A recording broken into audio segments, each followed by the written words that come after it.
Oui, je remercie d'abord Jean-Jacques Ayagon, qui aura été le meilleur ambassadeur de ce programme de conférence, qui est, excusez-moi, construit sur ici et ailleurs. L'ici de la matérialité de l'espace de la promenade des Anglais renvoyé à l'ailleurs de la population de la villégiature dont vous avez très bien parlé tout à l'heure. Et pour ces deux premières conférences, donc octobre et novembre, on va parler d'abord de l'ici de ces peintres primitifs niçois qui débordent d'ailleurs largement le cadre de la seule ville et du seul espace de Nice. Je pense à Canavesio, je pense à Balaison, à l'incroyable patrimoine que constitue Notre-Dame-des-Fontaines.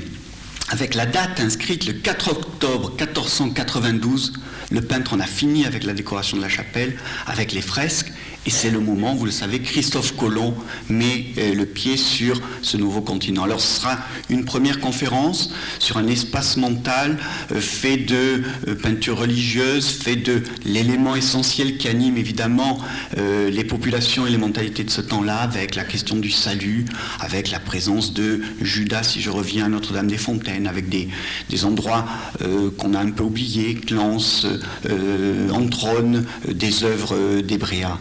Et puis en novembre, donc, l'ailleurs, et l'ailleurs dont je parle ici, c'est justement ce lien avec 1492, ce sera la peinture américaine.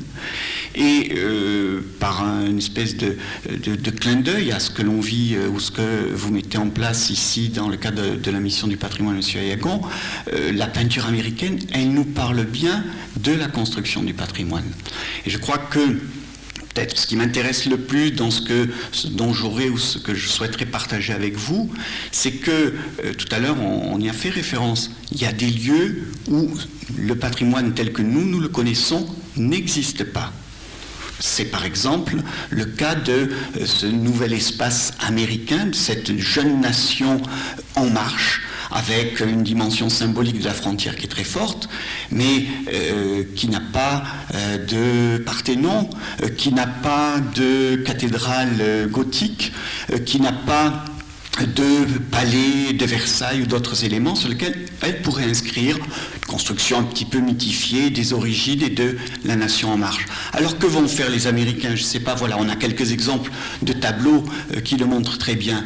Ils vont dire, dans une conception propre aussi à la façon dont la jeune Amérique se définit, Dieu a créé l'univers. Certains en ont fait, un petit peu si je caricature, ce que l'on voit dans les très belles planches d'Astérix, le domaine des dieux. Nous allons raser tout ça et faire un vaste parc naturel.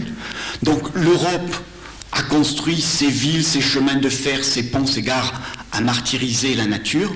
Et nous, on a su garder intact ce que Dieu nous a donné. Et on va construire, eh bien, évidemment, des images. Je rappelle aussi, pour vous donner alors peut-être envie de venir, que le premier parc naturel, le Yellowstone, comment il est construit? Eh bien, il est construit tout à fait sur ce modèle. On est en train de mettre en place la nouvelle voie de chemin de fer. On prend quelques peintres, parce qu'on n'a pas encore d'appareil photographique numérique, quelques toiles, on les met dans un wagon. À ce moment-là, ils arrivent devant le Yellowstone, ils sortent, ils plantent leur chevalet, ils peignent, ils renvoient tout ça au Congrès.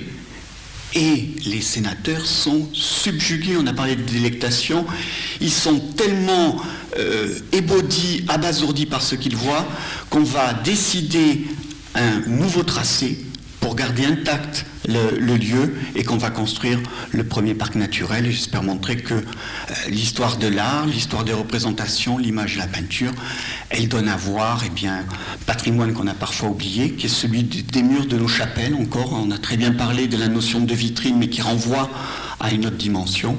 Et puis, elle donne à voir toute autre chose, qui peut être non pas du bâti et du construit, mais de l'idéal. Merci Jean-Baptiste pour cette introduction.